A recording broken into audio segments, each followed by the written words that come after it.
recruiting class win a national championship before they leave for the NFL. Fun to think about that. Wayne Hunter says, I see the secondary making a huge leap this year. Kirby's going to make sure of that. Yeah. So, I mean, I think a lot of the pre-draft chatter right now is that Kelee Ringo is commonly thought not just to be a first-round pick, but maybe even a high first-round pick. So that's one side over there. Now you've got one corner you got to think about a bit. And obviously what Darian Kendrick provided Georgia coming in as a transfer ended up being pretty high value. And so what we've said is that when you look at the overall collection of young talent coming in here, the chance of one of those guys popping is probably pretty good. When you look at guys who've been waiting for their turn here and the little bit of seasoning, the little bit of experience they have being used to their advantage, we'd say that's probably a pretty good chance there as well. One of the things that Connor Riley talked about yesterday when he was on the show, and I don't think he's incorrect in saying this, and I guess we'll welcome in the other platforms now, Facebook and YouTube and Twitter and Twitch. Good morning to all of you on video. We'll get ready to start the show here in just a second. But one of the things that Connor pointed out is, this team, in addition to, trying to figure out the other cornerback opposite Kelee, is also kind of missing that veteran safety presence. And listen, so much of what Georgia has done defensively in the Smart era, even predating the national championship, a lot of that was really predicated on having that veteran presence, that respected leader in the safety position. Go back to the very beginning, guys like J.R. Reed, then transitioned to Richard LeCount kind of transitioned to Lewis Seen. The presence of these safeties has been really important for Georgia, and figuring out who that new guy is going to be important. Now, Christopher Smith obviously stands as a part of that discussion. Certainly, him coming back for this upcoming season was certainly a valuable retention, but also kind of needing a little bit more of that from the safety position. That's probably a big topic of conversation there as well. In other words, as Georgia looks to the transfer portal, we think they are, we would imagine that one of the positions they're probably looking at most interested, the position in which they might be most interested in might be that safety spot. Brian Whitehead says, where are we on scholarship players? Talked to Connor about this yesterday there as well. Connor, who's better at the small detail stuff than I am, says that Georgia probably has room to maybe bring in one, possibly two transfer players and be within the scholarship limit. So that's kind of where it seemingly that stands according to kind of some of the numbers that Connor's kind of crunched there on that. Because a couple things to remember. Remember, there is still the presence of some extra scholarships. Now, the super seniors don't count, or I should say they do count now. So they are added to that, but you still got the presence of some extra scholarships.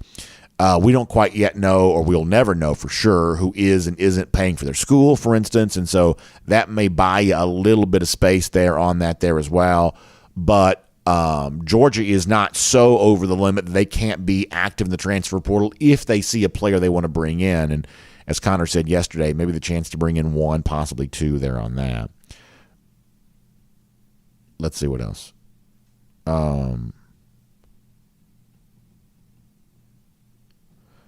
Couple more comments. We get ready to get started. Wayne Hunter says he thinks that Jalen Carter is going to have a special year. Totally agree with you on that. Anything else before we get ready to get rolling?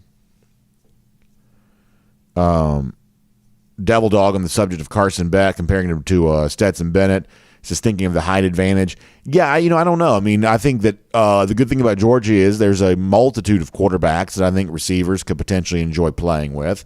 Obviously, Stetson Bennett did a good job last year delivering the football to Brock Bowers, delivering the football to A.D. Mitchell, to Ladd McConkey. He helped those guys have really productive seasons. Probably in all three of those cases, more of a productive season than they would have had projected to be before the year began. So, certainly there's a lot to like about guys like Carson Beck and Brock Vandegrift and others, but hard to deny the impact, catching balls from Bennett had on guys like, Mitchell and McConkey there as well. Scott Harris says Kirby likes to keep the scholarship line blurry. He does. A lot of coaches do. They like to kind of keep that close to the vest. But here's the thing to always remember, that Georgia is not working to get underneath a number. They're working to maximize everything they have the potential bringing in. So it's like, while a lot of folks are like, maybe some of us around here are like, well, how does Georgia get below this number and, whatever else? Kirby's behind the scenes trying to figure out like what preferred walk-on he can add and what he can do to get the best, most talented bodies available to him on a practice field and maybe in some cases on a field for the 12 regular season games and everything that comes after that. And that's true for all of college football. In fact, it's more true for most places. The challenge isn't getting below 85. The challenge for most places around college football is getting up to 85 or whatever the exact number might be right now, given the presence of some of the pandemic relief.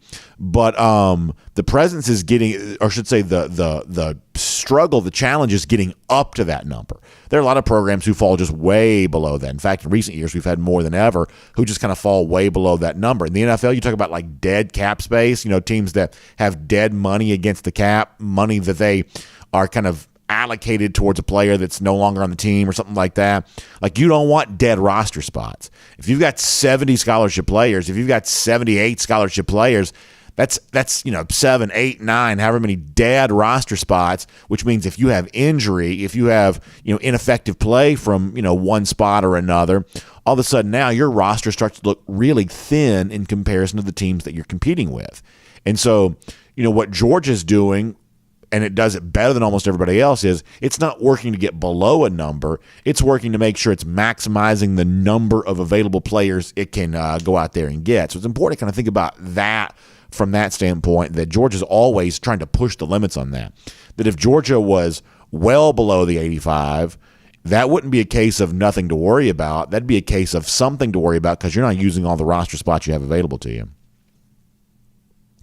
Randy Hall also mentioned the passing of Bob Lanier. Yeah, I saw that. Lanier was famous to me as a kid because of how big his foot was. Now, he played before I was born, but that was always the thing that he was, I guess, the most famous for. You even had like TV commercials and things like that back in the 80s. This is post-playing career for Bob Lanier because I think he wore, a size 22 shoe. So Lanier was certainly a huge figure in basketball, probably just before I was old enough to follow the sport. But, yeah, certainly a pivotal figure in the NBA. Yeah, Devil Dog also mentioned the size 22 shoe. We'll get Richard D's here and we'll get ready to start the show after that. What time is it? Oh, boy, we got to get going. We're running a little bit late here. Richard D says, I think that accuracy along with decision-making has to be the two significant factors in deciding who ultimately holds the quarterback position when it matters. Yeah, I think Kirby Smart would agree with that there as well. The ability to deliver the football where you want to. The ability to make sure the offense functions as well as it could. Those are the things that I think truly do matter at the quarterback position, and it's one of the things that's allowed Stetson to hold on to the job. But as Kirby pushes Stetson, who we presume will be the starter, to be as good as he can be, pushing him in that direction, especially the decision-making part of that's going to be a big part of that discussion for sure. All right, so fun show today. Mike Griffith stops by. Lot of chatter. There's a golden shoe today that I've also been kind of wanting to get to for a couple of days we haven't really gotten to yet. Maybe we can even get an important update on this coming up in a bit too. We'll explain more about that. But first, breakout stars on defense. I got one name in particular I want to highlight for you today. The potential of a breakout season in offense. We'll tell you what one fairly pivotal figure in the world of football I said about that, involving a Georgia player. So a lot to cover today. We'll have reason to maybe, I think, laugh at the Florida Gators. We'll do some of that coming up here in a little bit there as well. After all, it wouldn't be a normal day around this program if we weren't doing that, because we believe a good Georgia fan is a Gator hater first and foremost. So all kinds of good stuff. Happy to have you here for it. It is DawgNation Daily, the daily podcast for Georgia Bulldogs fans. We're presented by Breda Pest Management, and it begins right now. Today's episode of DawgNation Daily is brought to you by Breda Pest Management, the official pest control of UGA Athletics. Presented by DawgNation.com. This is DawgNation Daily, the daily podcast for Georgia Bulldogs fans.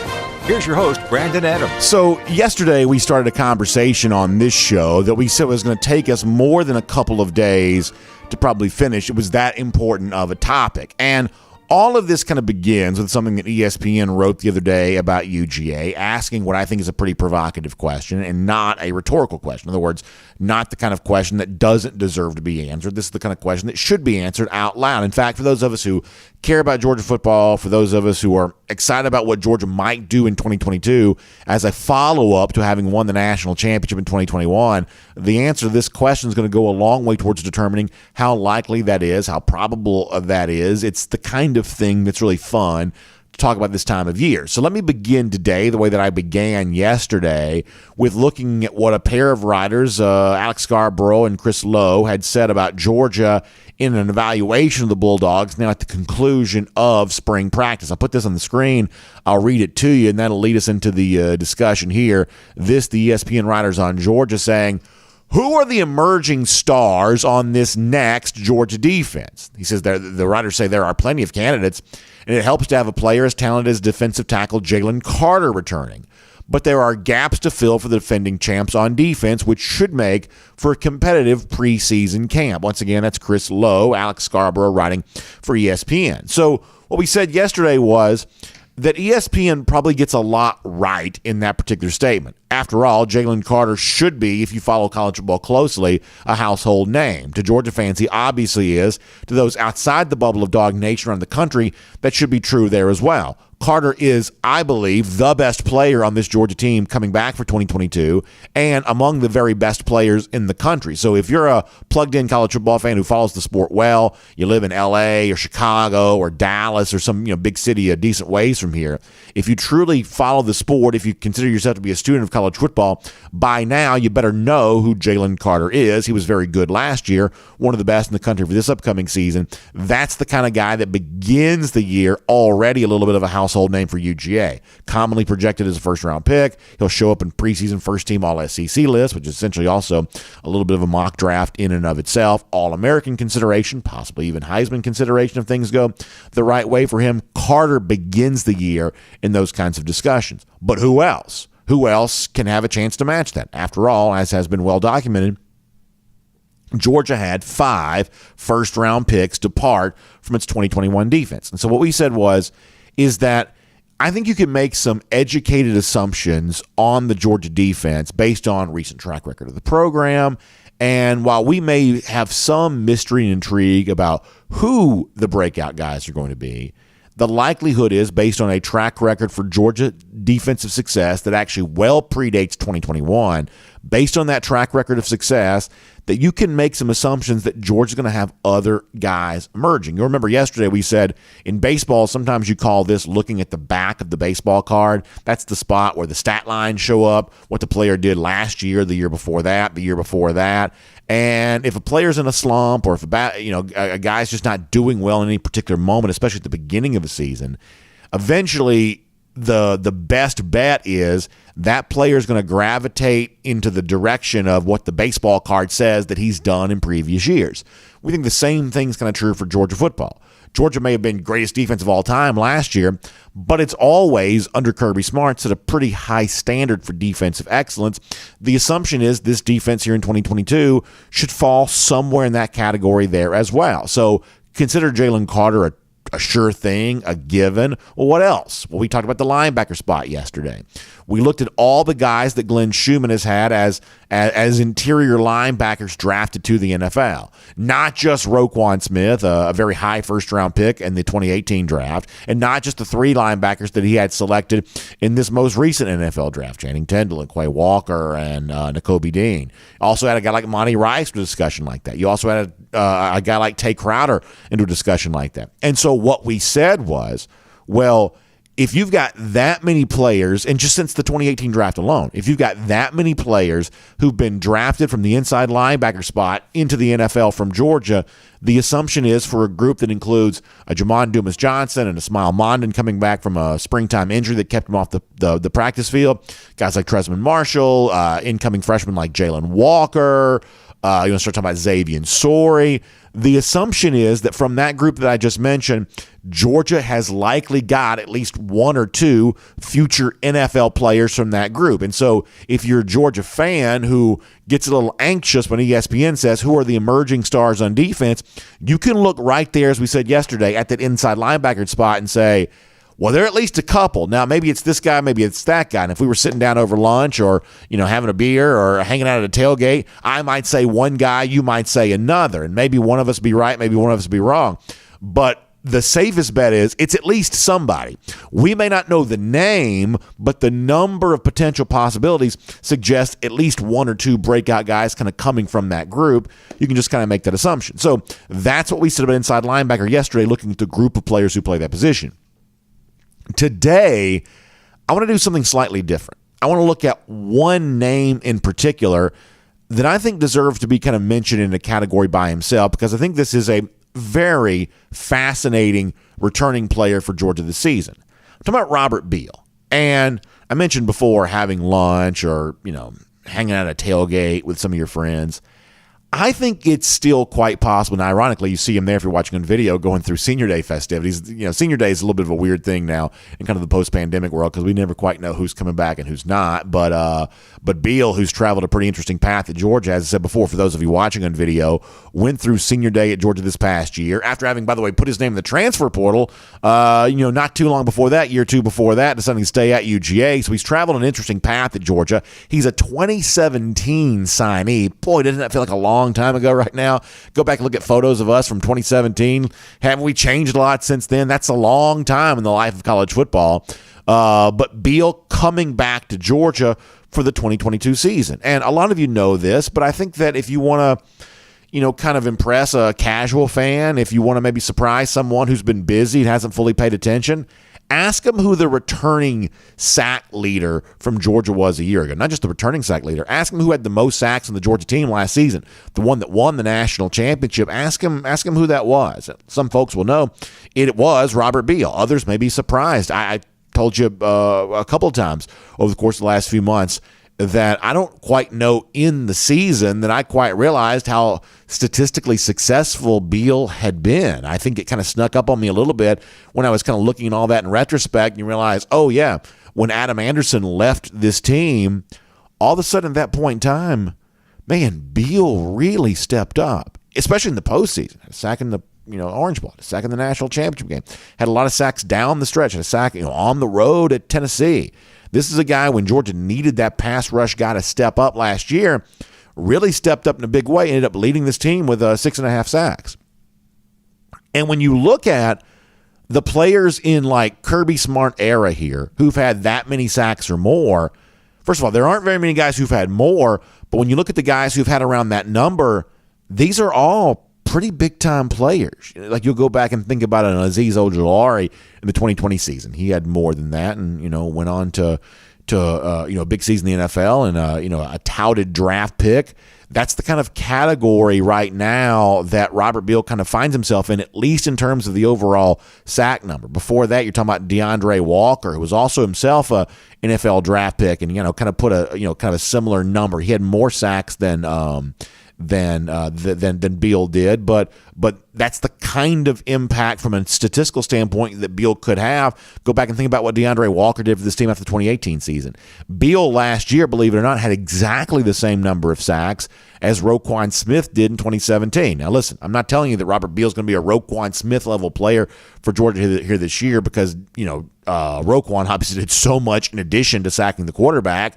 But still, from a statistical category of who's had 6.5 sacks or more in an individual season for Georgia, that's the kind of list that Beale is on right now with guys like Roquan Smith, who put a similar total together there in 2017. So the statistical impact that Beale had a year ago coming back for this upcoming season, it is not a small one for Georgia.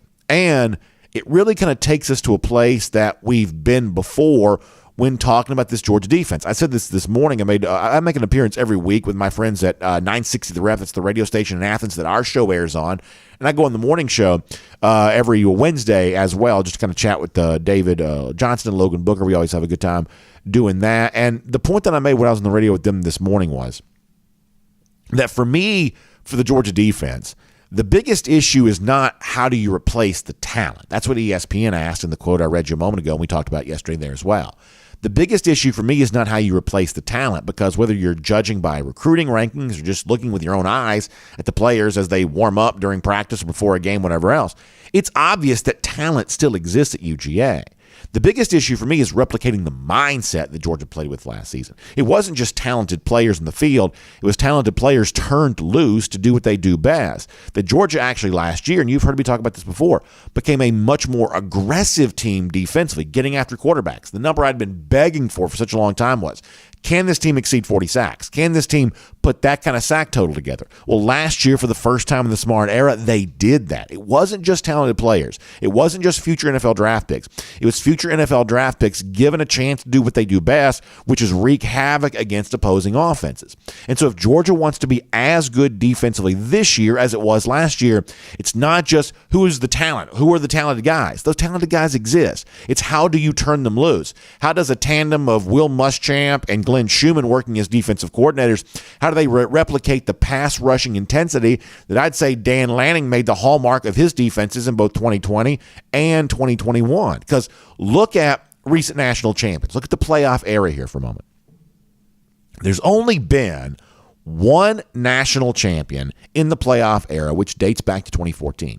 There's only been one national champion that had fewer than 40 sacks. That was LSU in 2019. They also scored 1 million points. But even that LSU team still had 37. And that LSU team was still in the top 20 nationally in terms of sacking the quarterbacks.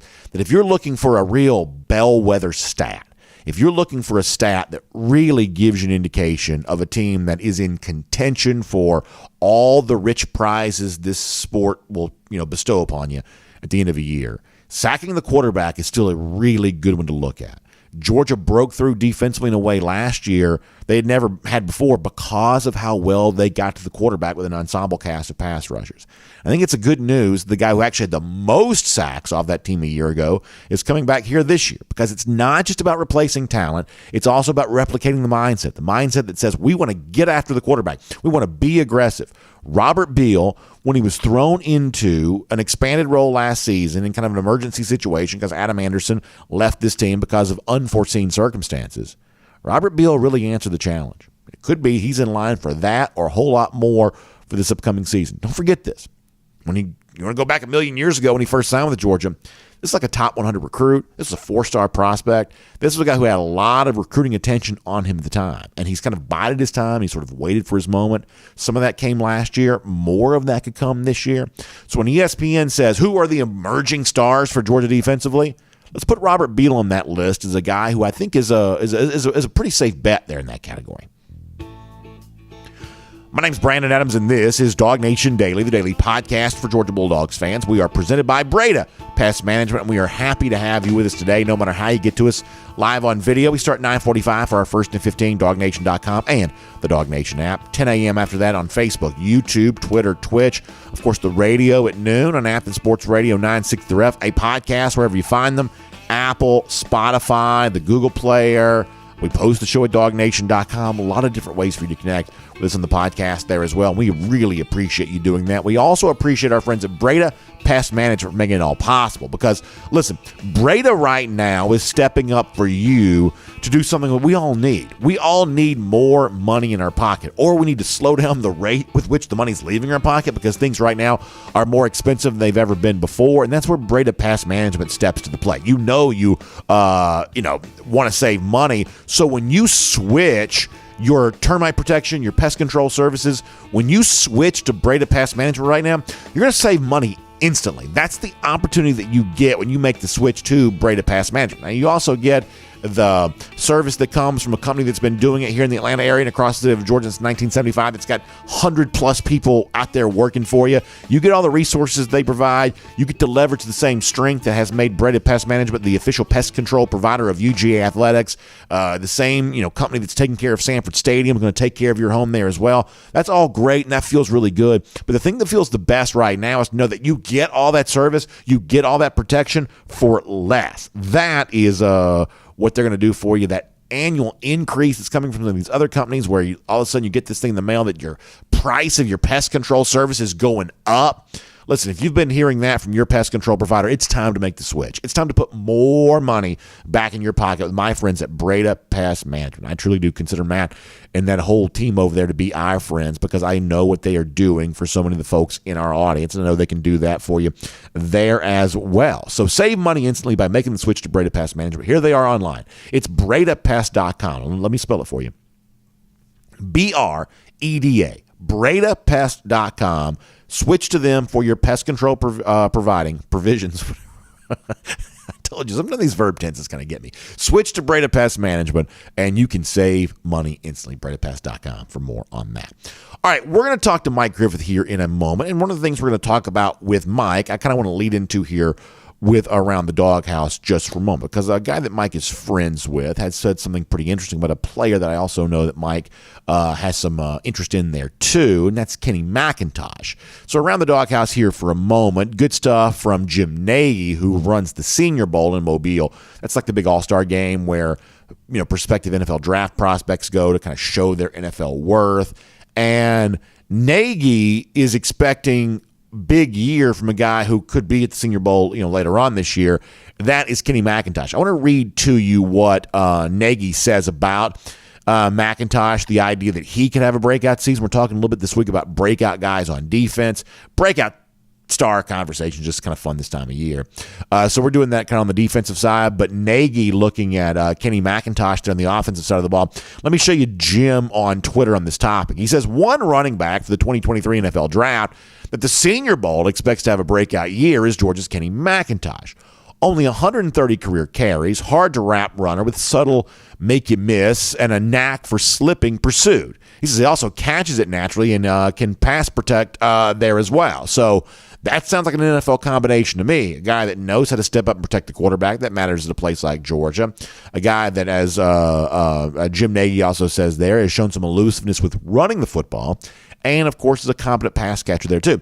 There's a little bit about McIntosh that's almost a comp for what James Cook has provided Georgia in recent years and what he could be providing the Buffalo Bills moving forward as a part of that really fun, I think, exciting offense. I think that Cook in Buffalo is actually one of the more interesting draft stories from the UGA guys from this past draft. But interesting to hear Nagy say those kinds of things about Kenny McIntosh. And in the way in which Nagy describes McIntosh there, it actually kind of reminds me of something that Kirby Smart talked about the other day, about kind of how they view running backs at Georgia. Obviously, it's a program that has been known as RBU for a long time, running back university, but maybe the way in which Georgia's trying to cultivate success for its running backs maybe changed a little bit. It's no longer 3 yards in a cloud of dust. It's no longer student body left and student body right.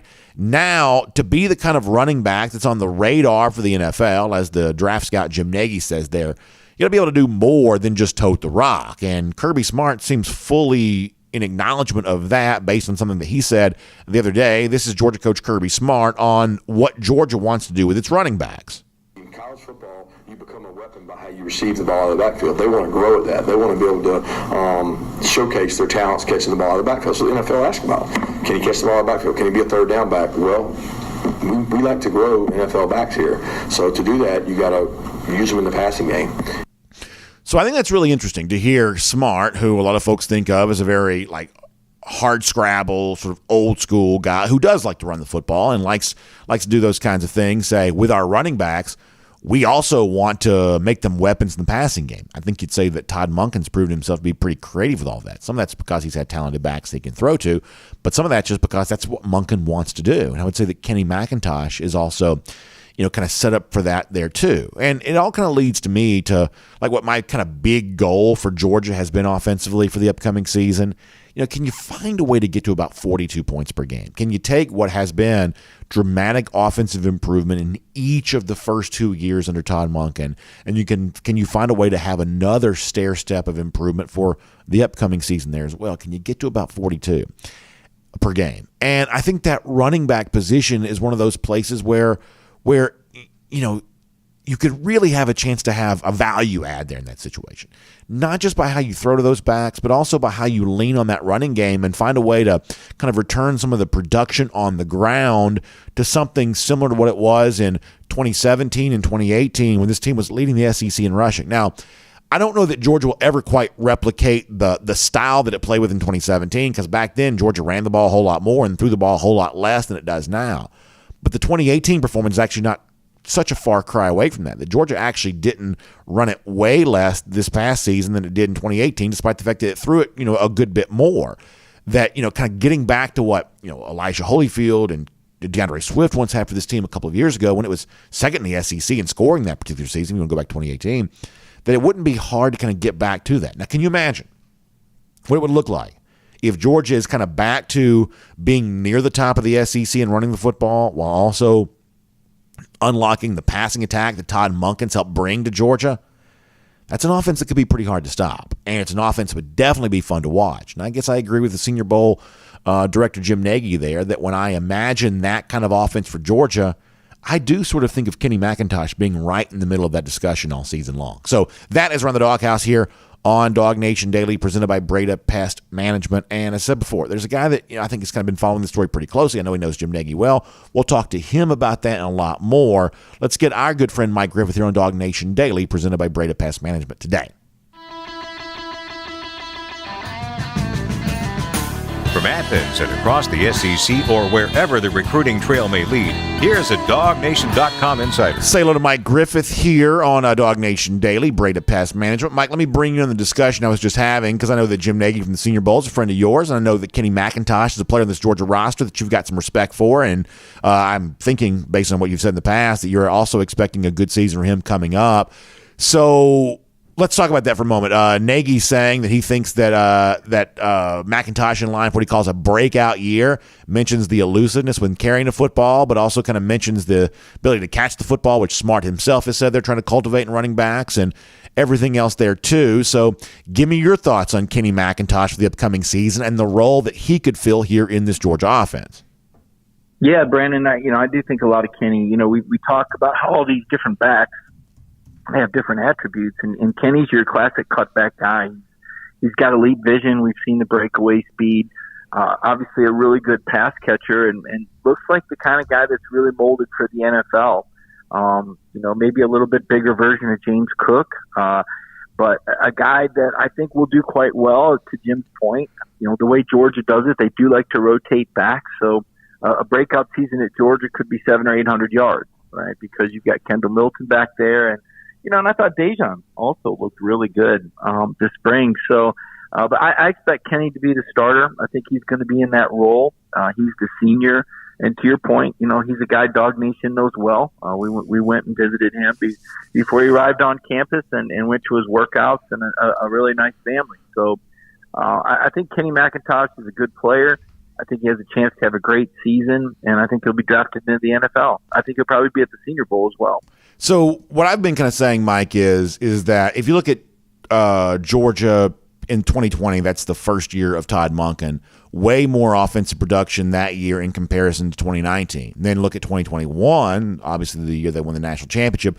You're talking about way more offensive production than Georgia had in Monken's first year of 2020. And so now you think, well, coming back for year three, what could be in store for this Georgia offense? And the number that I've been calling for is, can you find a way to average 42 points per game? Can you find a way to take that another stair step towards success there on that? And I really believe that if you do, the running backs have to be a big part of that discussion. Now, I agree with you that, hey, this may be a little bit different kind of component to the running back room than we're used to seeing at Georgia, instead of being like the tandem the way that it used to be, or kind of like the quartet the way it was last year.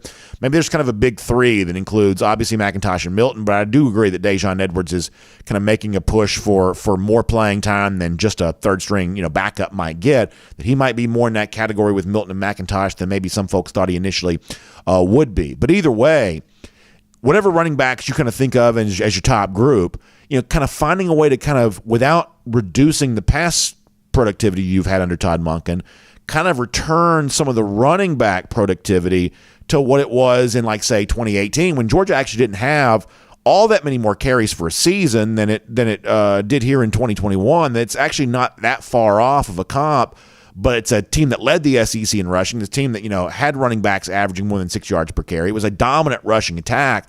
If Georgia can add just a little bit of that into what else that Todd Monken's also proven to do so well, all of a sudden that's an offense, I believe, in 2021 even more potent, or I should say in 2022, that's even more potent than the one that led Georgia to a national championship last season.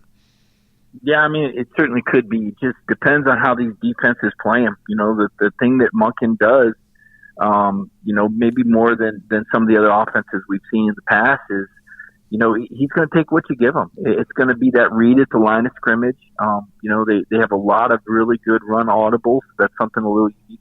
We think of quarterbacks audible in BA, and we think about passes, but in Todd Monken's offense, there's different runs they can audible to that give those linemen leverage up front. and leads to a lot of the success that you see. But certainly Stetson will have a lot of command at the line of scrimmage in terms of not just setting protections and run audibles, but more experienced receivers to work with. And I guess if you're a defense, it's kind of a pick your poison thing.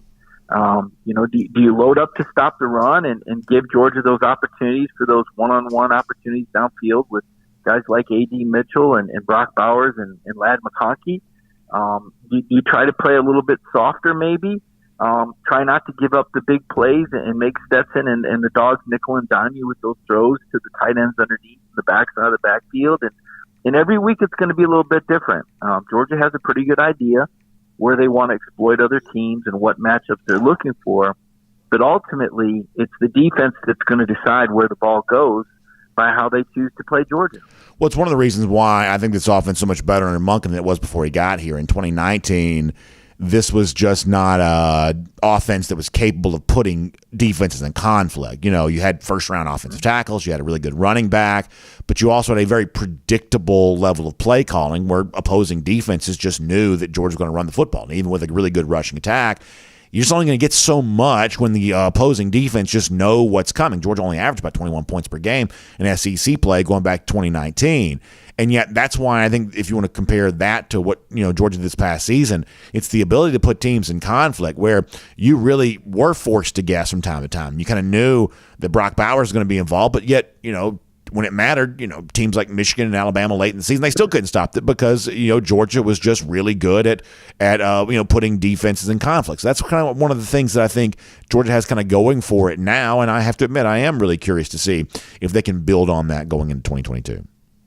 Yeah, it's too bad we didn't get to see Jake Fromm in this offense, such a good decision maker and accurate thrower. And 2019, to your point, I'm not going to use the circus term that I used once before, BA. But I will say that the receivers weren't the best group that Georgia's ever had that year, and it was very difficult to work with a young George Pickens and an injured receiving corps. And it made it really hard to get any sort of consistency in the pass game.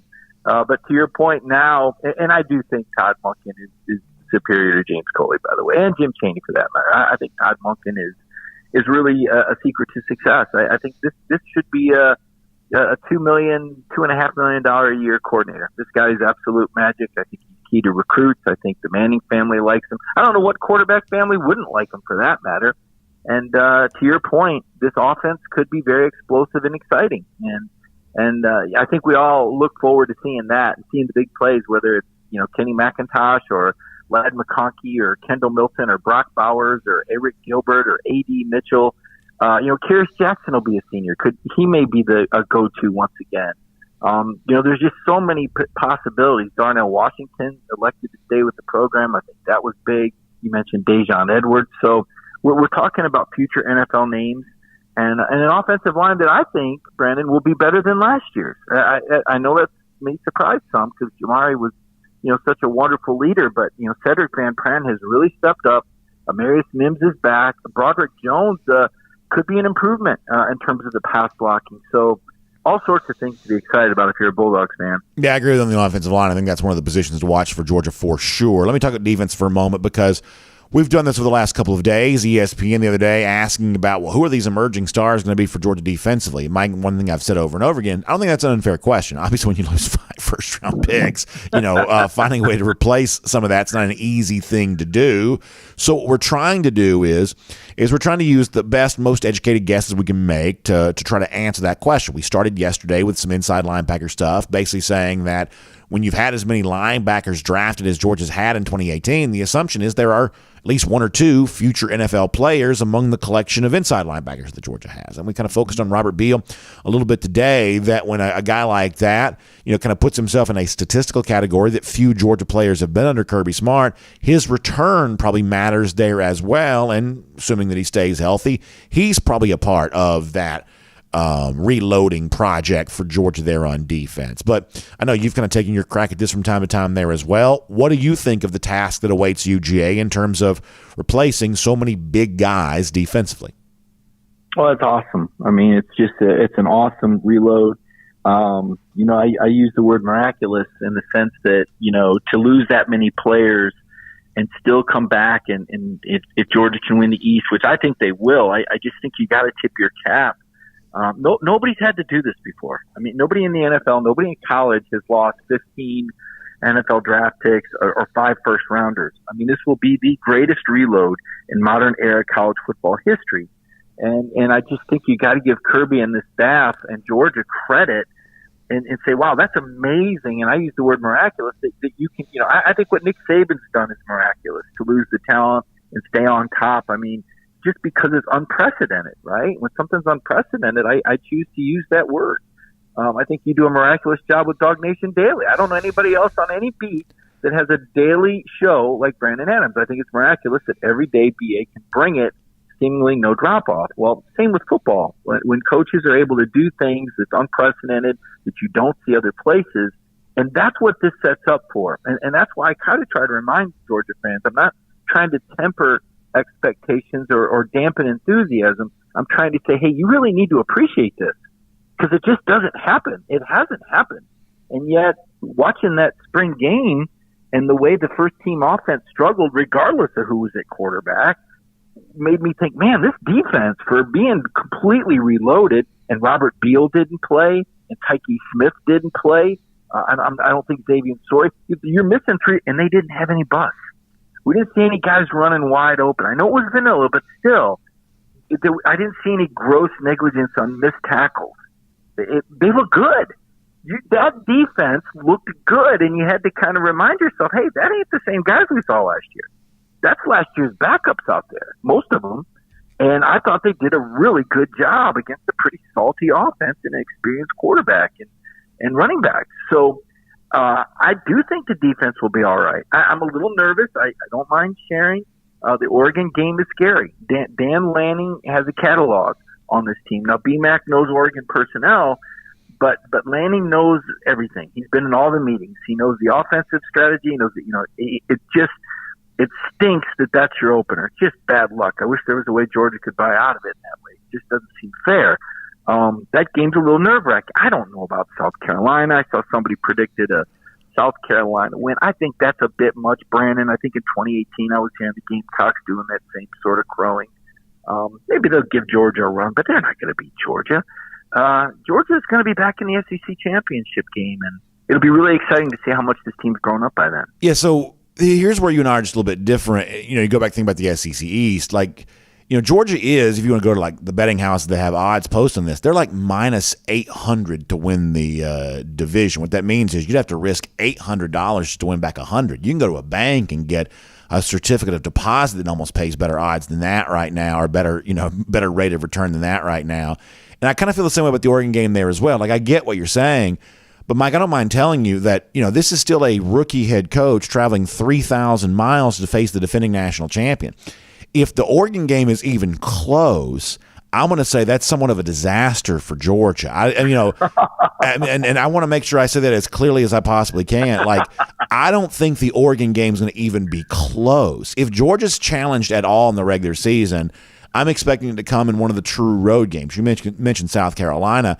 Probably less for me that, and I did hear the same, dude predict the upset the other day. But to me, it's an at Mississippi State. It's an at Kentucky, maybe. Those are the only 2 games in the entire schedule where I think that Georgia has a chance to be even a single-digit favorite. They may be 8, 9-point favorite at Starkville, at Lexington.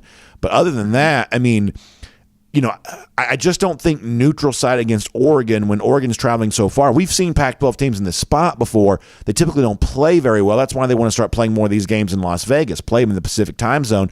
Give yourself a better chance to win. It's probably not a terrible strategy. And listen, I like Lanning. I think eventually he'll be a pretty good coach. I think he's the one, though, that's in a tough spot for the first game of the season, not Georgia.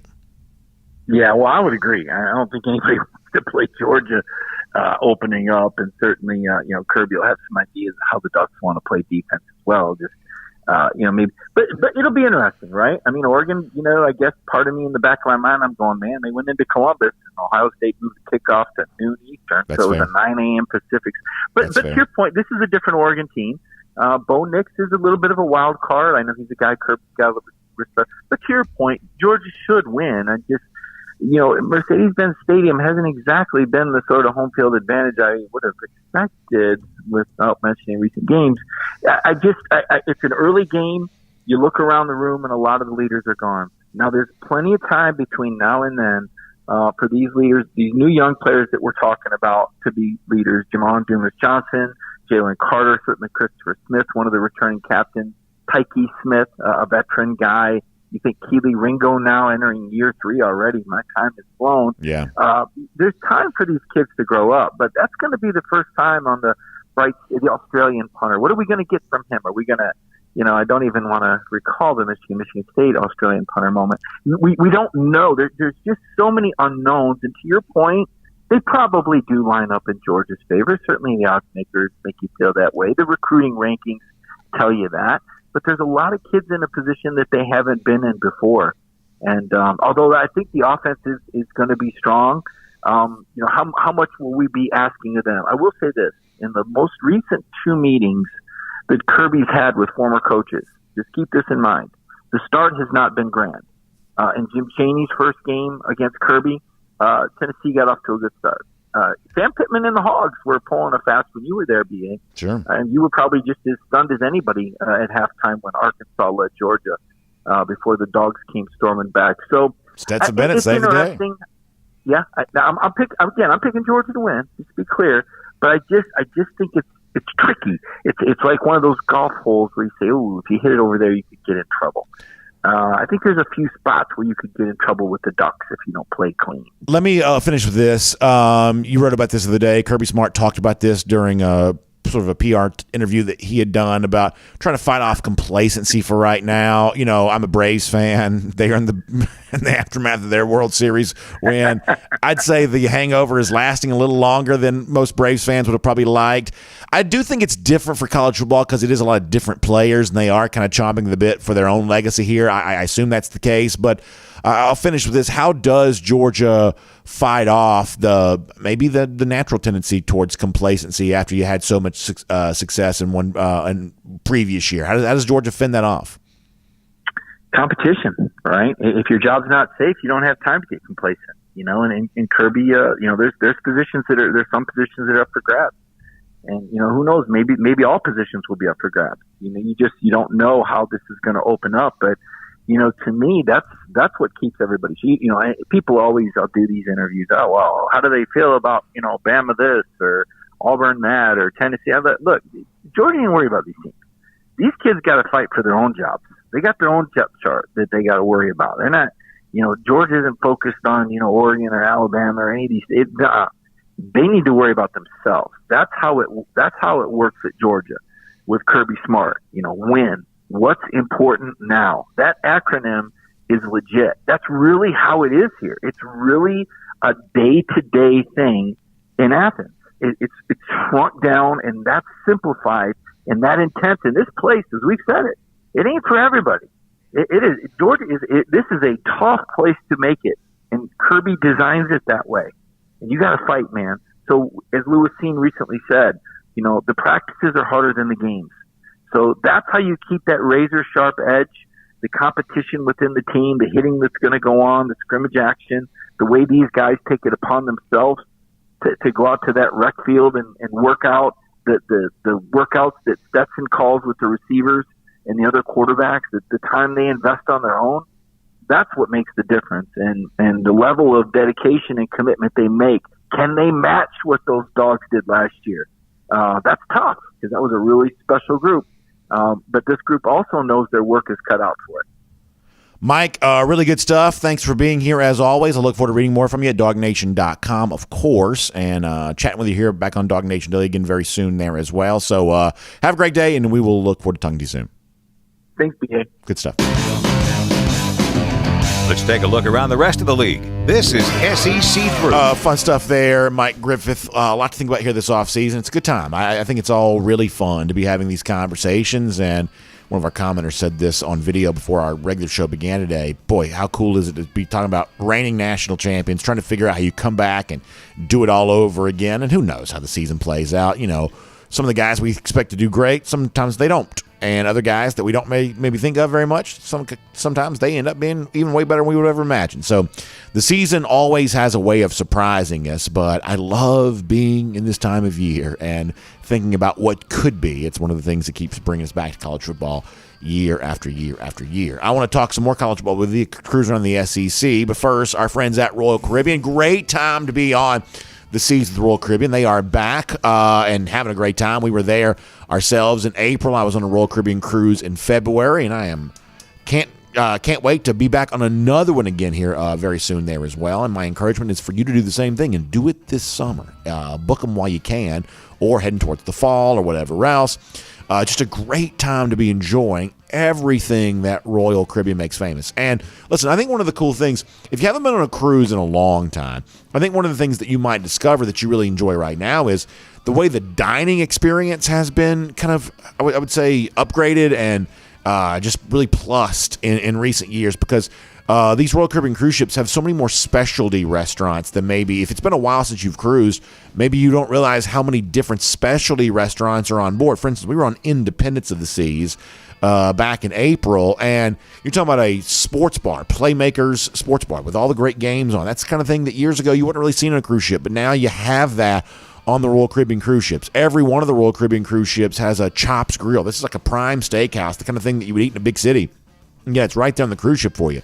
There's a Zumi, which is one of those teppanyaki style hibachi restaurants. You have also the sushi if you want, but you can have like the great hibachi, dinner and a show type thing going on. That's really fun there as well. There's even new concepts being introduced on Royal Caribbean cruise ships all the time.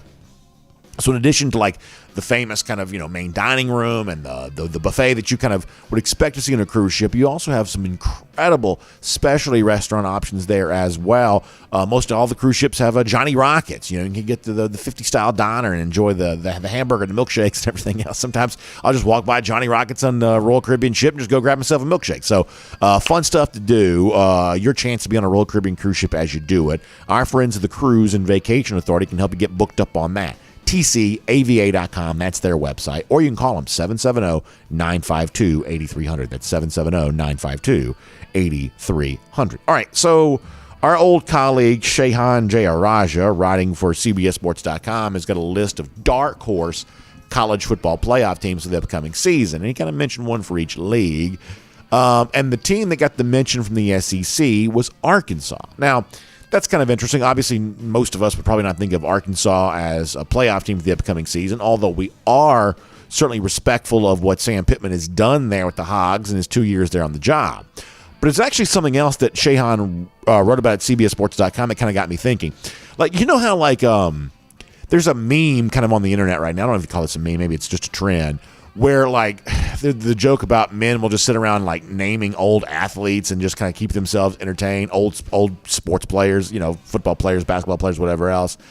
Like, my version of that is I can just look at an upcoming college football schedule and just be as entertained as anything, just looking at team schedules. Like, have you looked at the Arkansas schedule? So the CBS writer kind of touts them as kind of a dark horse playoff team, but mentions, hey, be careful with that schedule.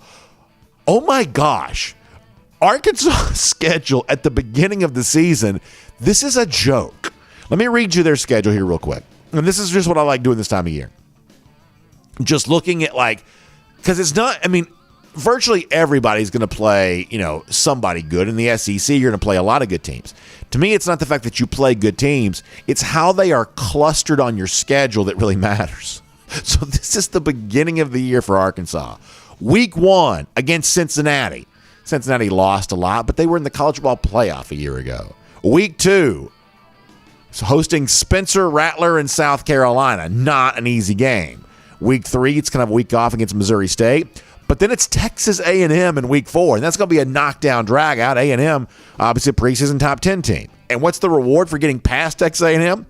The week after that, Arkansas hosts Alabama. Now, thus far they got a nice collection of home games, but nonetheless. So then the week after Alabama, they're at Mississippi State. Like, this is the schedule to begin the year. It's like one cupcake and like just an absolute murderer's row every game after that. And then after being at Mississippi State, guess what? They're on the road again. This time at BYU. Now, I have no idea how good BYU is going to be for the upcoming season. Couldn't even begin to guess. But it's still a road game in what is typically speaking a pretty tough place to play. And, a pretty decent plane flight from Fayetteville there to a BYU. Then they get a true off week. And after that, guess what? It's at Auburn. That's the schedule that's like the first half of the season, slightly, past the halfway mark of the season. That's what Sam Pittman has waiting for him at Arkansas here this season. So has Pittman done a great job in year 1, year 2? You better believe he has. Has he built Arkansas into a legitimate football team for this upcoming season? You better believe he has. But what I just read for you is the reason why the SEC still stands head and shoulder over the rest of college football. Even with all the stuff that Pittman has done to make the Arkansas program worthy of getting dark horse consideration for the college football playoff from a CBS Sports preseason article, even as well as they've performed to even be in that category, the schedule I just mentioned, they won't lose them all, but they could lose any of those games. They could lose any of those games. Some of those games they'll be, an underdog in, but none of the games I just mentioned, including road games at Mississippi State and Auburn, none of those are easy games. By the way, very quietly, Auburn and Arkansas also hate each other right now, too. There's a lot of these kind of under-the-radar rivalries in the SEC where it's like legitimate, institutional hatred. Arkansas and Auburn do not like each other. So road game, they are never an easy thing one way or another. Of course, the officials also have a tendency to work against Arkansas in those kinds of situations, too. Honesty compels me to admit. But the point here is, that's what the SEC brings to the table. Teams like Arkansas, the schedule I just read is laughable because it is one tough grizzly bear of a game week after week after week.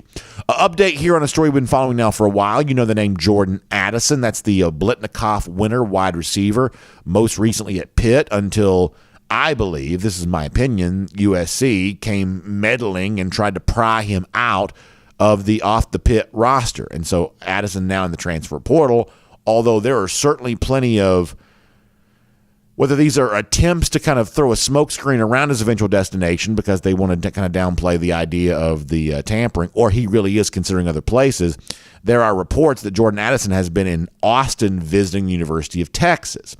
So this is going to get pretty interesting. Obviously, a lot of folks have been left to wonder for the rumored gigantic, Colin Cowherd was throwing out some sort of 7-figure type number for Addison. Some people have been kind of left to wonder, well, where is this money even coming from at USC, given the fact they don't even have a collective, like an NIL collective. We don't know that, but it certainly seems somebody's trying to work very hard to make you think that Addison's interested in more than just USC, and who knows, maybe he really is. Maybe Texas really is a big factor here. It is worth pointing out that Texas, who was supposed to be a big player in the NIL world, for the most part thus far just kind of hasn't. In fact, some players who've actually transferred off that roster have said the other programs we'd think of as being smaller have actually had more of a built-out infrastructure than NIL than Texas has proven to have. It's just another example of that program being all hat, no cattle. That's a phrase they know very well in the state of Texas, and the Longhorns probably embody that better than anything in Texas probably could. So maybe they acquire Jordan Addison, and maybe they take a step towards changing that. One example of them actually having a little substance behind the hype, we will see, but I'm not betting on that to occur. And then finally, there's this. I saw where, I guess there's a chance that Arch Manning, might take a visit to Florida. Maybe does. It'd be an unofficial visit. That's my understanding on this. One of the graphics that I saw is Arch Manning in Florida, whatever the headline was. It was yeah, I might go see them. I might go see what they have going on. That's kind of what we're left with in terms of, kind of hyping the Florida Gators recruiting efforts right now. The fact that Arch Manning, at least the quote that I saw, said, yeah, I might go down there. And that gets turned into something. I think it just goes to show you that thus far, the impact that I think a lot of Florida fans were hoping Billy Napier might have in the recruiting trail, for the most part, that's not really materializing. Now, maybe it might, and I guess, they're kind of involved with a couple of elite prospects here for the 2023 class. But thus far, it is a very different category of recruit that Florida's pursuing than the kind of teams that Florida hopes to be mentioned in the same sentence as. And listen, Napier's going to have his chance to have a full recruiting cycle here. And as you get closer to December, you'll probably hear Florida's name kind of show up a little bit more, the lead prospects. But it's kind of funny how little of a connection to Manning kind of turns into a little bit of hype there around Gainesville. I thought it was kind of interesting. And so we'll make that cruising around the SEC, courtesy of Royal Caribbean. And Weather's nice, y'all. It's a great time to be outside. We've got a big pool party coming up on Saturday. A lot of folks hanging out in the backyard or the front porch, the patio, whatever else. Let me also say to you that if you're doing those things right now, a great accompaniment for you as you do that is the Finnish long drink. I've heard from so many of you online. You've tried the Finnish long drink. You have found out that it is every bit as good as that I have said that it is. I would never, steer you wrong on something like this. I do truly believe this is a really fun new category of beverage, and Finnish long drink, my favorite in this new category. It's a ready-to-drink cocktail. What does that mean? It means it's a mixed drink. It comes in a can, so a lot of folks probably think it's a beer, but it's not. It's a ready-to-drink cocktail. You like gin and cranberry, you like, grapefruit and gin, you like things like that. Those kinds of mixed drinks. Well, that's what the Finnish long drink is. Literally, you get the blue can. It's got the gin kick. It's got the grapefruit flavor. Nice little citrusy accompaniment to go along with all of that. Tastes great. Cranberry the same way. You want long drink zero? That's no carbs. It's no sugar. You want long drink strong? That's 8.5% alcohol by volume. That's a lot of fun. That's a party in a can right there for sure. That's what the long drink's all about for you. So if you're at a golf course, it's maybe there. Beverage stores, bars all around the Atlanta area, across the state of Georgia, it's there as well.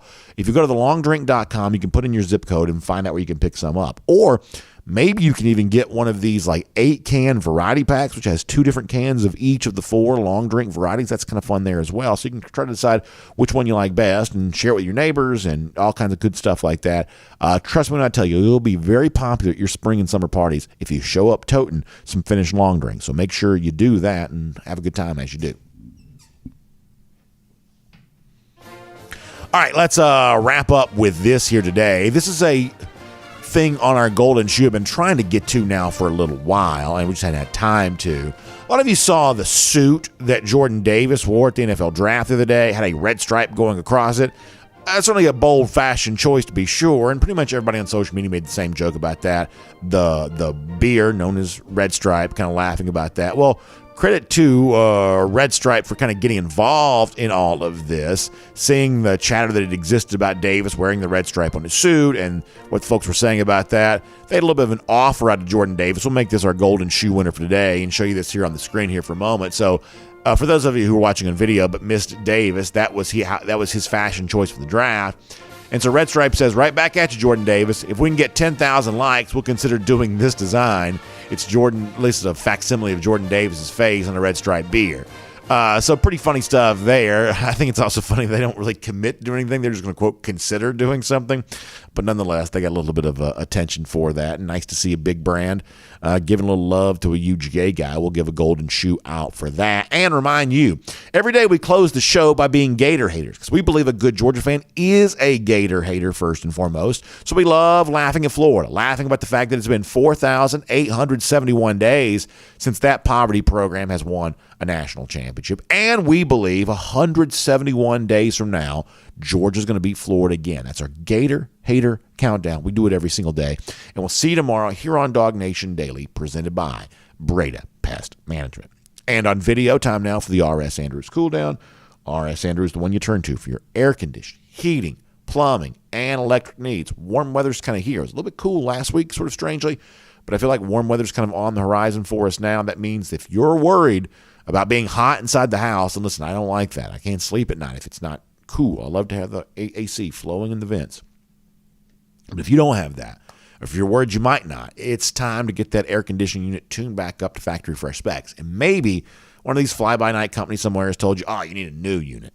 Listen, I know I know that thing may be getting towards the end of its shelf life, but here's what I'm guessing. You get a second opinion from my friends at R.S. Andrews. They may be able to tell you how you can breathe some new life into that tired old unit. Back to factory fresh specs. Just cost $99. So check out R.S. Andrews today online at rsandrews.com. Okay, so let's get your comments. Facebook and YouTube and Twitter and Twitch. I started on YouTube 2 days in a row, so hopefully they feel well taken care of. But we'll be over there in a little bit to see what they're arguing about. Today I want to start on Facebook. It always takes me a second to pull up the Facebook comments because, let's face it, it's not always the most friendly interface. But here we go. On Facebook for a few comments. Kent Holcomb giving you a little love for A little love for Red Stripe, yeah. Certain parts of this world, Red Stripe is certainly quite popular for sure. For sure. Let's see what else. Wendell Brewer checking in to give you a Go Dogs. Keith Fold showing some love to Tennille, and that's always a good thing to do. Philip Jordan Wells laughing at me for saying I love laughing at Florida, and I definitely do. Bill Sanders says, I open and close the show by being a Gator hater. Yeah, so here's what kind of occurred to me, Bill and others, is that, we have new people that kind of gravitate towards the show all the time.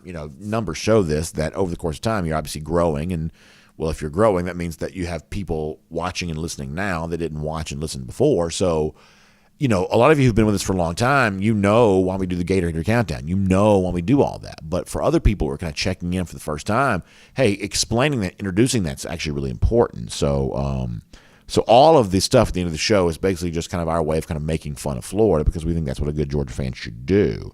So, so there you go. Let's see what else.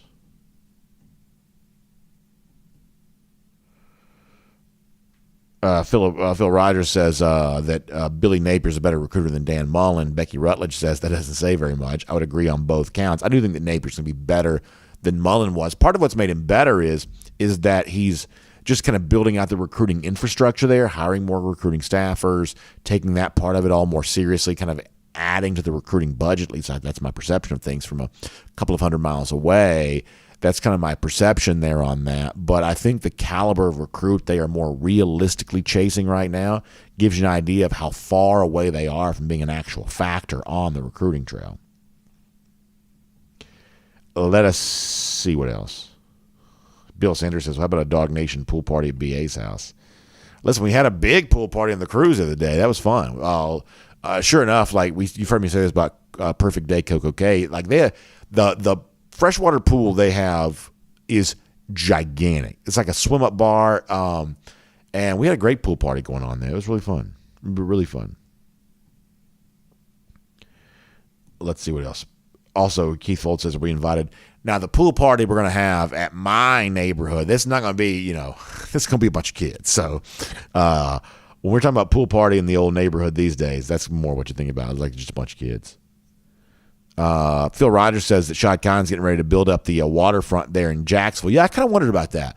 A couple of years ago when the landing closed, I knew they were going to kind of try to build it up and do something. And I hadn't really heard much about that since then. So I'm really curious to see what becomes of that. I like that area. I like the, kind of the First Coast area of Florida. I root for the waterfront district to look better. I do think Shad Khan has been great for Jacksonville. I think Tony Khan's been good for pro wrestling. So I'm pretty big fan of the Khan family. Pretty big fan of the Khan family. Marshall Fleming going to be watching the show next week from Cancun. Marshall, that's awesome. First of all, thank you for continuing to support us. Appreciate you taking us with us. But as I said before, I always love living vicariously through some of y'all. While I sit here in this box of a studio, y'all just have so many fun things going on. I love that. Matt McCall says having Gilbert and Washington in the red zone is going to be awesome. Yeah. Awesome for Georgia in terms of potential for success. Also awesome for us in terms of that just sounds really entertaining to watch. Randy Hall says, is Connor still doing a show on Tuesday? I actually don't know the answer to that. That's a good question. I don't know the answer to that.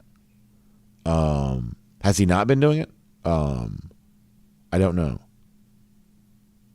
Carter Lawson says, how do we go from crazy strict rules to no rules at all under NIL? Yeah, I'd say, Carter, I'm kind of with you on that. The premise of your question of too much radical change too quickly. I think the NCAA was just scared to try to enforce because they'd gotten trounced so bad in court. And now the lawlessness, the lack of any kind of like rule, the total anarchy has created a scenario where it's really, in a lot of ways, kind of an existential crisis where, hey, if you don't do something, the sport that we've all kind of known and loved, college athletics in general, listen, maybe this just sort of ceases to exist at some point in time. It clearly will in some places. There will be programs, athletic programs, there'll be universities that get out of the game if things don't change somewhat. And this is why I keep saying that all these new changes that are introduced to college athletics, it may be good for a few players over the course of the short term, but I have my doubts that it's good for the majority of players over the course of the long term because,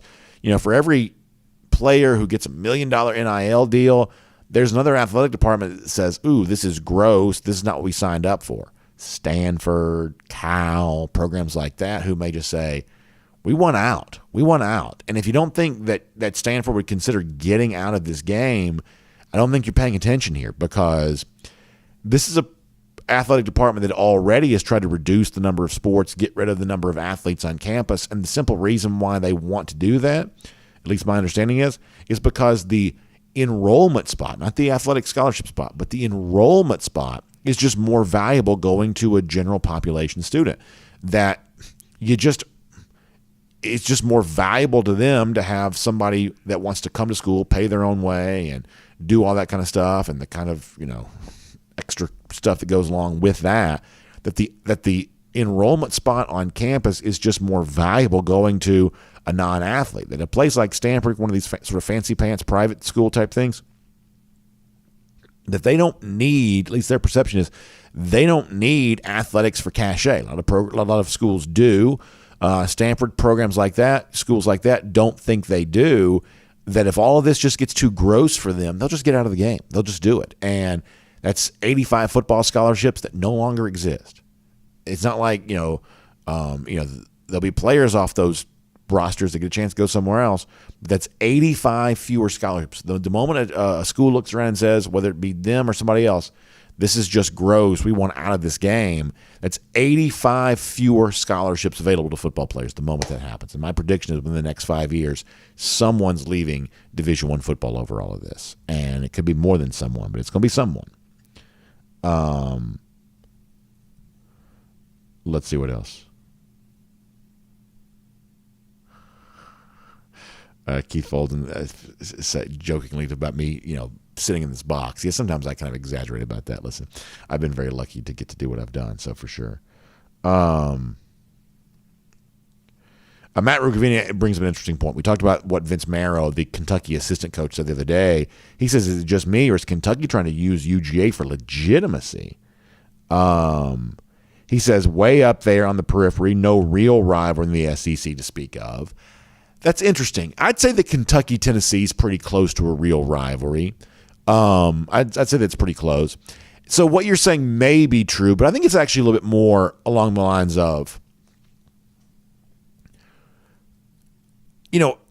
it's one thing to take the step to be like a 10-win team. Kentucky, I think, is they've won 10 twice under Mark Stoops since 2018. Am I right about that? Maybe I'm slightly wrong about that. But, I think they won 10 games last year. They were a top 15 team in 2018. So they've had some success.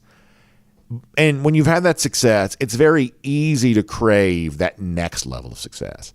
But it's almost like the Richter scale a little bit, right? Am I not right that when it comes to earthquakes, that each number up on the Richter scale is 10 times more intense than the one below it? To me, it's a little bit like that with college football. Okay, the difference between a 10-win team and an 11-win team is not just one game. It's 10 times the magnitude. It's just so much harder to kind of go from a 10-2 team to an 11-1 team. It's so much harder to go from, hey, we beat, Florida, to, hey, we beat Georgia. It's just a much, much different type of thing to be able to say that you do that. And so I think that some of what's happening with, Kentucky even talking about Georgia, it's kind of the natural boredom that starts to set in when you say, well, we did this, but what's next? Well, what's next is so far off in the horizon, it might as well be climbing Mount Everest. That I think some of that is what this is all about, where it'd actually be a testament to Kentucky's success if they could simply be as good this year as they were a year ago. Now, that's not exciting to fans, but that's realistic. That can you find a way to beat the same teams that you beat a year ago? Can you find a way to beat them again? Because the truth is, I don't think the Georgia-Kentucky game will be much closer this year than it was last year. Now, Kentucky's found a way to cover the spread a couple of times against UGA, but in terms of actually winning the game, once again, that next step's a doozy. So I think your theory is kind of interesting. I think I might explain it a slightly different way, but pretty clearly, that's pretty interesting stuff. Ooh, Ryan Walker, kind of a man after my own heart here with his comparison to Robert Beale as the Arn Anderson-style enforcer on the Georgia defense. I'm going to love any kind of comparison to Arn Anderson. He's going to be the quiet and lethal guy with that pass rush, as Ringo's going to be the Ric Flair of the defense because of his fame from the pick six. I love that comparison. That's really fun. Like that a lot. Let's see what else. Philip Jordan Wells says kids call that chasing for clout. Yeah. Look, clout chasing by Kentucky. Yeah, you may be right about that, Philip. You may be right about that. Could be a little clout chasing going on there. Bill Sanders says, so if Keeley's the Ric Flair, if Robert Beale is the Arn Anderson, he says, who's the Tully Blanchard and Ole Anderson? That's kind of interesting. So I guess it also leads to, and I promise we won't go too far on this because I could do it all day long and not everybody wants us to. Like when you think about the iconic Four Horsemen, who do you think of? Is it Rick, Arn, Tully, Ole? Some might say, like for me, when I think Horsemen, this is not what a lot of people think, but I think Rick, Arn, Tully, Lex Luger. Other people might say Rick, Arn, Tully, Barry Windham. Windham kind of thought to be a better wrestler. So like part of this is who is your iconic foursome from the Four Horsemen? I mean, there's a lot of different ways you could go with that. Let me go to YouTube here for a moment. And I'm sure they are thrilled with 90 seconds worth of 80s wrestling chatter. Yeah, there you go. Jay Shipes. Wrestling talk. I knew that was coming.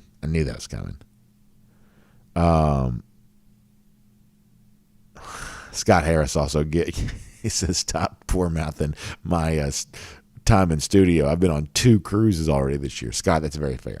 Very fair.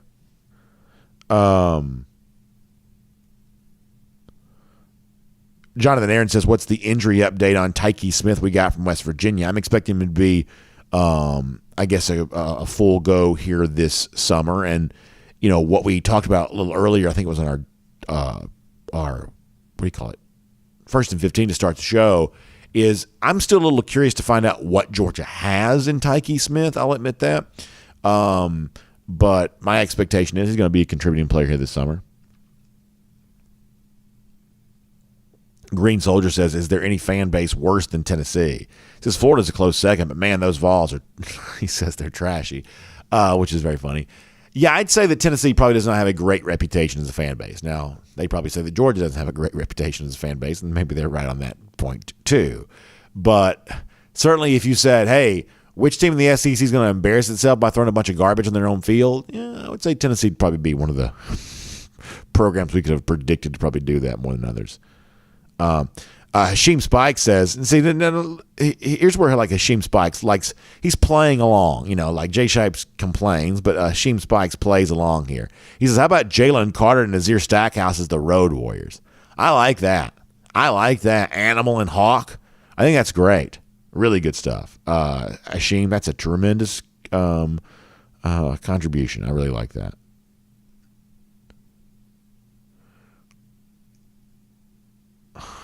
Frank Patterson, going back to the Horseman thing, saying that Ringo's having a hard time holding those alligators down, which is a line that Ric Flair would have used about his alligator shoes. He says, how about Ladd McConkey would play Tully Blanchard's role? That's kind of interesting. He says, too small, doesn't really look athletic, but man, he wears the belt. I like that. I like that a lot. Yeah, that's kind of interesting. Tully Blanchard, longtime TV champion, of course. $10,000 challenge for those of you who can remember that. Chris Woods checking in. He says, ciao from Rome, Italy. Oh, that's awesome. He said, listen to y'all every day in North Carolina. Thanks for what you do. Chris, that's really cool. Enjoy your time there in Italy. What a fun place to be visiting right now. That's great. Terrific. Thanks for that. I appreciate that.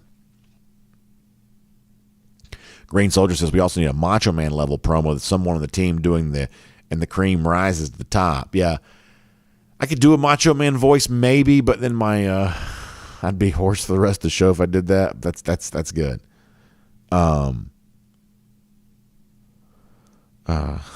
Les goes in here arguing with somebody. Jay Shipe says that me living on the Texas A&M message boards is like some of these Alabama fans who pop into our comment section each and every day. For those of you who don't know, I've been getting grief from our folks now for a long time, over a year, for being what they think of as too high on Jimbo Fisher's chances of building a winner there at Texas A&M. So there you go. Frank Patterson says, can you confirm the name of our new speedy freshman wide receiver? So his given name is Chandler Smith, but some people do call him C.J. Smith. How is he listed on the Georgia roster? I'm not exactly sure about that. I kind of use Chandler and C.J. interchangeably. It's a little bit like Adonai Mitchell, who also goes by A.D. I think it's an interchangeable nickname, I understand. So I believe you can say Chandler, and I believe you can say CJ, and I think you can be right on either front. Maybe we'll get some clarification on that. Some guys, you find out they don't really like their nickname. Some guys want to be called their nickname and nothing else. So I'm assuming that Chandler and CJ can be used interchangeably, but maybe I'm wrong about that. Frank Patterson says, I could see Connor standing outside the ring with a megaphone playing the manager role. So if there's going to be anybody around Dog Nation who's a heel manager, it's actually probably going to be me. Even though I'm a pretty nice guy, I think I'd be really good in kind of a Bobby Heenan, Jim Cornette style role. I think Mike would probably be pretty good at that as well, to be completely frank. But if I just don't know that Connor would want to do that quite as much. But if you told me right now I could go to like one of these indie wrestling leagues and be like their heel manager, even though, like I said before, in real life, I hope I don't play the heel very much in real life. But if I could be like a Jim Cornette or a Bobby Heenan or, modern times a Paul Heyman, I'd love that. Love that. I'd love to be a heel. I think there's a certain aspect of my personality that would like to have an alternate ego so I could go like be a heel manager and do things like that. I think I'd actually really enjoy that. Jonathan Aaron says, don't forget Jeff Jarrett, Sting, Brian Pillman, a lot more horsemen over the years. That's right. They were, the list of folks who were horsemen. Sid, they called him Sid Vicious back then. Long list of guys who had some time in the horsemen. Jake Shipe says, Connor just wants to wear the tights. I do think of all the Dog Nation folks, Connor would be among the more likely to be an in-ring competitor. I do think that's probably true. Hashim Spike says Mike would be Jim Cornette. Can you imagine Mike like the tennis racket? Now, if Mike's watching right now, he probably has no idea what we're talking about. I don't think Mike actually knows much about wrestling, follows it very much. But can you imagine Mike with like the crazy suits that Cornette used to wear, the tennis racket? That'd be pretty fun.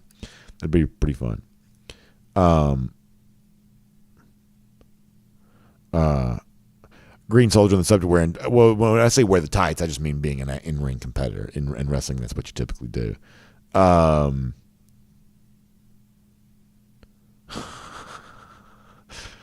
you go, Paul Moon, very funny. Let's see what else. Let me go to DawgNation.com for a minute, and then I'll take another spin around the comment section before we're done. Austin says, is wide receiver 1 going to be A.D. Mitchell or Blaylock? So here's what I'll tell you. I have been of the belief that Mitchell was in line to be Georgia's best receiver among its wide receivers this year. But I did leave spring practice quite interested in what Dominic Blaylock might be able to do. I thought his return from injury was really compelling. That's a fun storyline.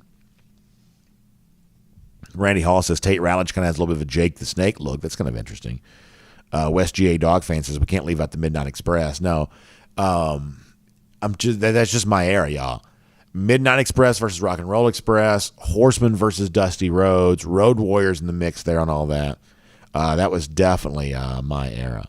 West GA Dog Fans also says don't leave out James J. Dillon, who was the leader of the Horsemen for a while, at least their manager. Yeah, I like that too. Really good stuff.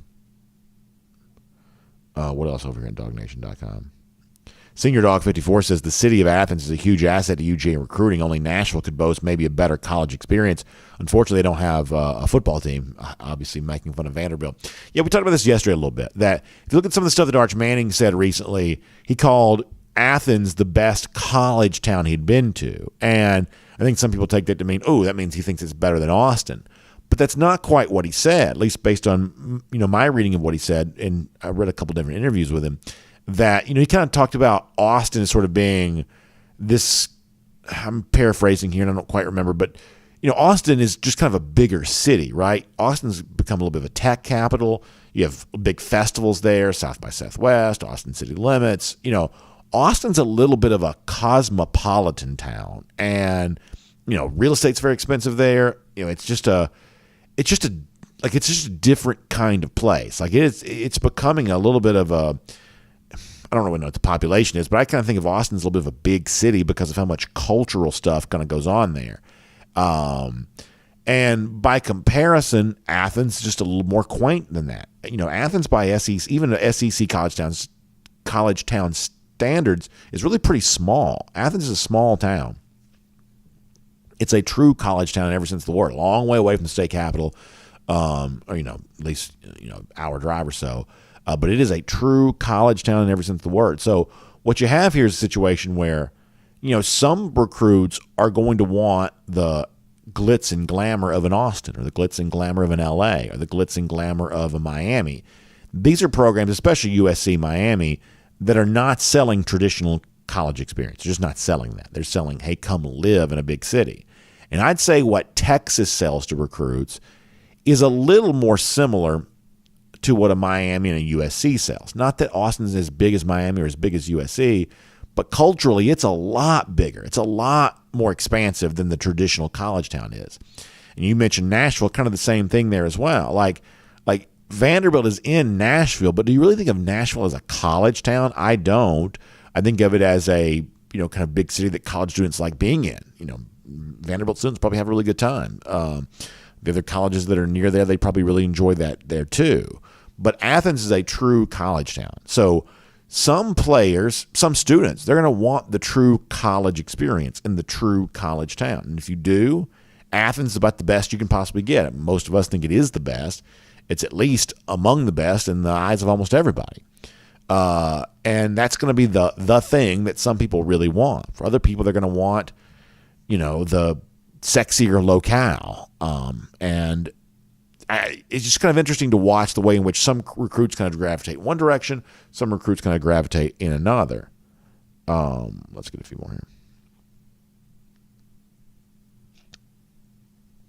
here. Georgiana Olive brings up a good point here. Says, Austin's a very cool place. She says, University of Texas, though, is not necessarily at the center of attention in Austin the way that Georgia is going to be the center of attention in Athens. UGA is the reason that the city of Athens even exists. And I understand where Georgiana's coming from on that. And, there is a lot going on in Austin. And Texas football is among the things that goes on there. And listen, Texas is very popular. It's got a huge fan base. It kind of shows up on all the rankings, the metrics of popularity. Texas shows up on all of that. But it's also a fan base. It's not really known for the loudest stadium in the world. The fans are numerous, but they're not thought to be quite as passionate. It's just a little bit different kind of thing. And if you want to be, big state U in a big town, the big fan base, Texas kind of does that. But if you want something that feels a little bit different, then you're going to more likely kind of gravitate more towards Athens than not. Now, I've predicted that the kind of connection a place like Arch might have with Athens, I believe, is ultimately going to win out here. But it is interesting that there's different things for different folks. If everybody wanted glitz and glamour, then Miami and USC would just get every recruit. And over the course of years, they've gotten plenty. But there are also plenty of people who don't want that. There a lot of people who think they want that, get there, look around like, oh, this doesn't really feel like home. I'm getting out of here. I always joke that every player that from the East that goes out West eventually transfers back because of a lot of reasons. But it just kind of goes to show you that there are lots of different kinds of college football programs, and everything isn't for everybody. All right, very quickly, then we're done. Lesko says, I just want to see Jason Isbell play at the 40 watt. That'd actually be a really fun thing to be able to see for sure. Hashim Spike says Nashville is a bit of a college town with Vandy, Tennessee State, and Fisk being within close proximity to each other. Yeah, you definitely have a lot of schools in and around that area, for sure. What else? I mean, it doesn't take much to get YouTube into politics, I'll tell you that much. It does not take much to get them over there in that. All right, back on Facebook one more time before we're done. Let us see what else. Keith Folds mentioning an Arch Manning announcement. Yeah, I don't know that there's anything that I would think of as substantial on the horizon there. I mean, I think, you saw the national report for, I think On3 had something earlier this week. I know Jeff's in New Orleans right now around the start of the Arch Manning spring practices, but I don't think I'm expecting anything real big coming from Arch. I mean, I told you, like, the one piece of interesting news I thought came out of the Arch Manning stuff earlier this week was the idea that the commitment decision could be carried into the fall, maybe even all the way to signing day. I thought that was a little bit interesting. That's different than I expect to happen, so maybe this is just him saying whatever it was he wanted to say, or maybe he really might do that. To me, that was the most interesting. I think you're hearing about the idea of maybe both Georgia and Texas getting official visits. That's probably a little bit different than the online chatter at one time suggested, where maybe Manning might only take one official visit to the school that he's actually ultimately going to commit to. So maybe that's a little bit different there. But ultimately, I don't know that I'm on guard for any kind of big announcement from Manning here this week. Maybe there will be one. If there is, Jeff's in New Orleans for it. But it's not quite what I'm expecting, but who knows? I've been wrong before. Let us see what else. Ken Feinberg says the problem with Manning is the moment he commits, the Manning hype stops. Yeah, I don't think that's quite the case, Ken. In fact, I'd say that now it may be more, centralized to just one location. Like, you're going to have, but let's say that Manning is coming to Georgia. Let's say he committed today. I mean, I'd say Manning stories get bigger once he becomes a Georgia commit. Same thing would probably be true. Manning stories in Texas get bigger if he were to become a commit there. So the where is he going to sign stories would obviously end, but the value of Manning as a player stories would just be getting started. So, there's a way in which the commitment, post-commitment stories are actually even more, folks paying even more attention to those than they are right now. There's at least a possibility for that. So interesting comments. All right, thanks for being here. Y'all make sure to check out the Atlanta Journal-Constitution online, ajc.com, for your air conditioning, heating, plumbing, and electric needs. They're going to show up on time. I do this every day, or at least I do this frequently. I'm mixing up my messages here at the end. The AJC is where you want to turn to for all kinds of very interesting news stories happening around the Atlanta area online, ajc.com. Some interesting stuff from great reporter Ernie Suggs on one of the things that Atlanta is trying to do, kind of introducing some midnight basketball leagues, a way of hopefully curbing some of the crime issues the city's been dealing with. I think that's really interesting. Also, Braves lost disappointing last night to the Red Sox. They just can't seem to find it right now. We'll see if they get back going. Also, great podcast kind of running from the AJC. D-Led on the Falcons. Sarah Spencer on the Hawks. All kinds of good stuff there on all of those. Also, Mark Bradley, the great columnist, writing on the NBA playoffs. That's fun there as well. ACC spring meetings, by the way, they are, I think, the league that's the most out in front right now about doing away with divisional play. Maybe as soon as 2023, there may be some more stuff come out there on that. So really good stuff. Make sure you check it out online, Atlanta Journal-Constitution, AJC.com. Now, R.S. Andrews, you check them out for your air conditioning, heating, plumbing, and electric needs. They show up on time. They do the work that's promised with the price that's promised. Check them out today for a lot more on that. We'll see you tomorrow, 9:45, 1st and 15, 10 a.m., DawgNation Daily, presented by Breda Pest Management. Here, then. Talk to you then, everybody.